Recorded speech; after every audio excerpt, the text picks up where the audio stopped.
Айнамен жұмыс істеуді үйрететін 21 күндік курсыма қош келдіңіз. Алдағы 3 апта бойы жай ғана айнаға қарап отырып, өміріңізді қалай өзгертуге болатынын үйренесіз. Айнамен жұмыс көзіңізге ұзақ қарап, аффирмацияларды қайталау арқылы өзіңді жақсы көруді және әлемді қауіпсіз, махаббатқа толы мекен ретінде көре бастауды үйрететін ең тиімді әдіс. Адамдарды аффирмация айтуға баули бастаған сәттен бері айнамен жұмыс істеуді қоса үйретіп келемін. Қарапайым тілмен айтқанда, біз айтқан немесе ойлаған нәрсенің бәрі аффирмация. Сіздің өз-өзіңізбен сөйлесуіңіз, миыңыздағы бітпейтін диалог, мұның бәрі кәдімгі аффирмация ағыны. Бұл аффирмациялар ойлау мен мінез құлықтың үйреншікті тәсілдерін белгілейтін бейсанаңызға жолдан хабар саналады. Позитивті аффирмациялар өзіне деген сенім қалыптастырып, өзіңді бағалауға және жан тыныштығы мен ішкі қуанышқа жетуге көмектесетін шипалы ойлар мен идеяларды санаға сіңіреді. Ең күшті аффирмациялар айнаның алдында дауыстап айтылатын аффирмациялар.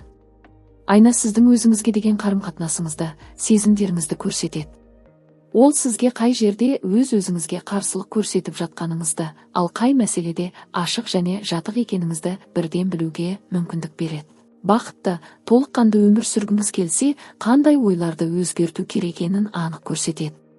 Айнамен жұмыс істеуді үйрене отырып, айтқан сөзіңіз бен жасаған ісіңіз жайында көбірек хабардар боласыз. Өзіңізге бұрынғыдан да жақсы күтім жасап қамқор болуды үйренесіз. Өміріңізге бір жақсылық келгенде айнаға барып, разымын, мың алғыс. Бұл бір керемет. Осыны жасағаның үшін рахмет десеңіз болады. Егер жаман бірдеңеге ұшырасаңыз, тағы да айнаға барып, мейлі, мен сені бәрібір жақсы көрем. Жаңа ғана болған нәрсе өтеді де кетеді, ал мен сені өмір бойы жақсы көріп өтемін деп назыңызды айталасыз. Алғашқы кезде көбімізге айна алдына отырып, өз-өзімізге қараудың өзі оңайға соқпасы анық. Сол үшін біз бұл процесті айнамен жұмыс деп атаймыз. Бірақ жалғастыра келе өзіне мін тағу азайып, бұл жұмыс қызық ойынға айналады. Көп ұзамай айна дұшпан емес, серігің, жақын досың болып кетеді. Айнамен жұмыс өзіңізге жасай алатын ең керемет сыйдың бірі. Сәлем, сүйкімдім, күшті боп тұрмын, немесе қызық қой, иә деп айту үшін бар болғаны 1 секунд уақыт қажет. Күні бойы өзіңізге аз-аздан болса да жағымды хабарлар жолдап отыру өте маңызды.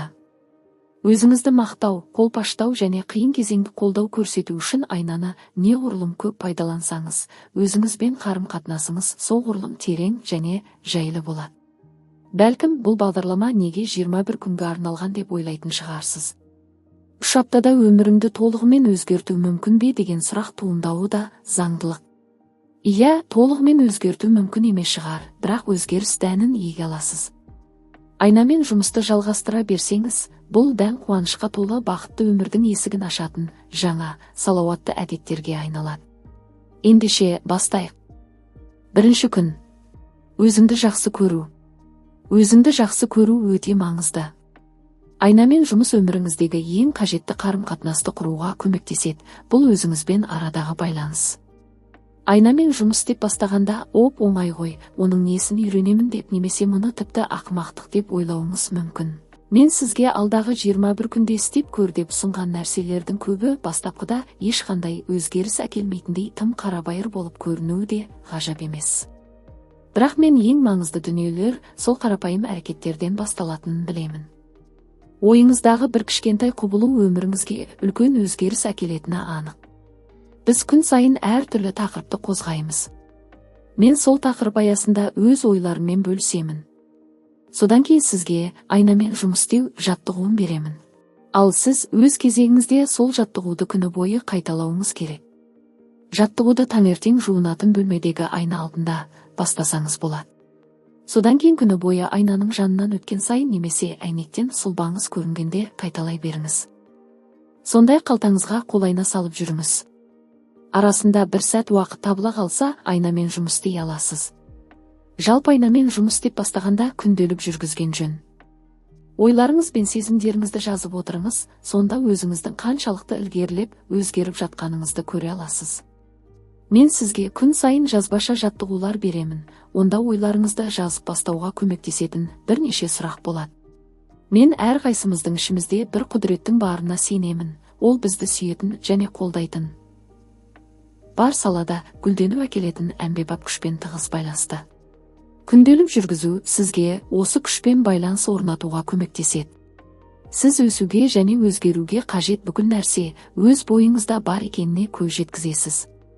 Күн сайын айнамен жұмысыңызды қолдау үшін жүрек ойын және сол күннің тақырыбын сіңіруге көмектесетін аффирмациялар ұсынып отырамын. Күнді жетекші медитациямен аяқтаймыз.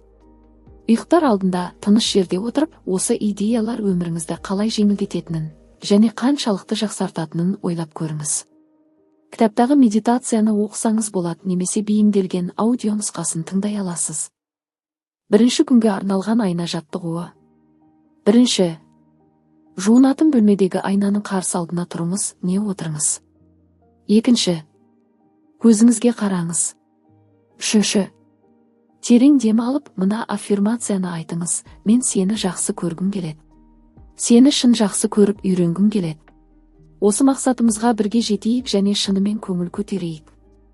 Төртінші. Тағы бір терең тыныс алып, былай деңіз. Мен сені жақсы көруді үйреніп жатырмын. Мен сені шын сүюді үйреніп бастадым. Бесінші.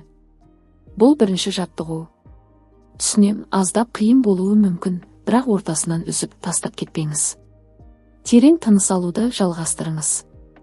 Көзіңізге қараңыз. Өз есіміңізді бөтен адам атағандай атап, былай деңіз. Мен сені жақсы көріп үйренуге дайынмын, атыңызды атаңыз. Мен сені сүюді үйренгім келеді. Алтыншы. Күні бойы айнаның жанынан өткен сайын немесе одан өз бейнеңізді байқап қалғанда, осы аффирмацияларды қайталаңыз. Тіпті жүзіңізге тіке қарап осылай деу соншалықты ауыр болса да, өтінем айта беріңіз. Басында аффирмацияларды қайталау кезінде өзіңізді ақымақ немесе пайдасыз бірдеңемен айналысып жатқандай сезінуіңіз мүмкін.